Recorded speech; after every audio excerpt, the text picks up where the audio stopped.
दिनेश सिंह जी, राधे राधे। जब गुरुदेव, आपके चरणों में कोटि कोटि प्रणाम।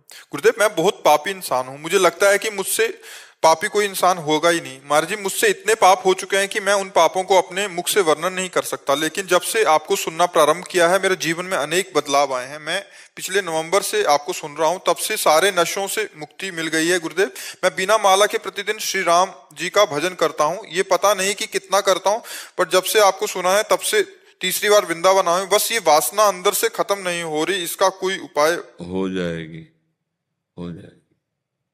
जितना नाम भगवान अंदर प्रवेश करते जाएंगे, जगह भरती जाएगी, वासना हटती जाएगी। ये वासना रूपी पानी अपने आप निकलता जाएगा। जब ठोस राम नाम अंदर चलता जाएगा हृदय में, वो हृदय भगवान के नाम से पूर्ण होता जाएगा, सारे विकार निकल जाएंगे। आपको चिंता नहीं करनी, चिंतन करना है। हाँ, ये दुर्वासना सदैव जो जीव को आकर्षित करती रहती है, जब तक भगवत साक्षात्कार नहीं होता तब तक ये बनी रहती है। ये बहुत लंबी तक चलेगी, इसलिए घबराना नहीं। नाम जप करते रहना और भगवान के आश्रित रहना, तो उनकी कृपा से सब ठीक हो जाएगा, सब बढ़िया हो जाएगा।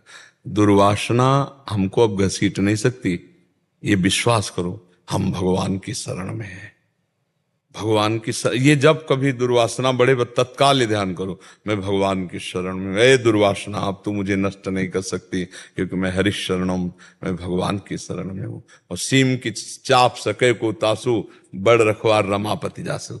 भगवान जिसके रखवारे हैं, उसको ये दुर्वासना क्या बिगाड़ पाएगी। मस्ती लाओ, भगवान के चरणों की शरणागत। काम के कारण थोड़ा सा नियम नहीं बन पाता। जैसे सुबह देखो, भगवान को सबसे ज्यादा स्मृति प्रिय है। स्मृति तो सोते जा, तो बस फिर हम जो भी कार्य कर रहे हैं, गृहस्थी में बैठकर भजन करने का समय ना मिले तो कोई शोक का विषय नहीं। हाँ, जो काम कर रहे हैं वो नाम जप करते हुए कर रहे हैं, बस सबसे बड़ा भजन हो जाएगा। बात समझो। आसन में बैठ करके ये विरक्तों के लिए, गृहस्थों के लिए फावड़ा चला रहे हैं, राम राम। जो काम कर रहे हैं भगवान का स्मरण करते हुए, बहुत बढ़िया भजन है, बहुत बढ़िया भक्ति हो जाएगी अगर इसको करना सीख जाए। एक एक कवल में राधा। ये पता नहीं, लेकिन ये तो परमानेंट नहीं, अभ्यास करते रहो। हाँ, और सबसे बढ़िया धन्यवाद है कि आप अपने जीवन को सार्थक कर रहे हैं। बुरे आचरण छोड़ दिए, गंदी बातें छोड़ दी, अब आपका जीवन पवित्र हो रहा है, आप भगवान की तरफ बढ़ रहे हैं, धन्य हो जाएगा जीवन। नहीं तो फिर वही सूकर कुकर की योनियों में जाना पड़ता। पक्का समझो, जो मनुष्य देह प्राप्त करके असत आचरण करता है, उसकी दुर्गति। जो न तरे भव सागर, अस समाज नर पाए, स्वत निंदक मंदमति आत्महनन गति जाए। वो आत्महत्यारा अपना उद्धार कर नहीं पाया मनुष्य देह में, और उसकी दुर्गति होगी। अगर आप नाम जप कर रहे हो, फिर शरीर छूट जाता है, और अगर कमी रह गई है तो अगला जन्म ऐसे कुल में होगा जहाँ भगवान की भक्ति का वातावरण होगा, और जन्म से ही भगवान की भक्ति में बढ़कर भगवान को प्राप्त कर लोगे। इसमें घाटा नहीं होगा। पर जो भजन ही नहीं करते, गंदे आचरण करते, उनका जीवन व्यर्थ जा रहा है।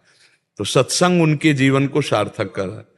हम तो ये कह रहे हैं, अगर 5 मिनट भी पूरे दिन में भजन करने लगा कोई, तो जीवन की शुभ की शुरुआत कर दी। 24 घंटे में 5 मिनट बोला राधा राधा, कृष्ण कृष्ण, हरि हरि, उसने जीवन में मंगल बीज बो दिया। अब उसका अमंगल जो है वो नष्ट होना प्रारंभ हो जाएगा। 5 मिनट। और कहीं कोई चलते फिरते उठते बैठते नाम जप कर रहा है तो क्या कहना, सा तरत सा लोकान तारे थे।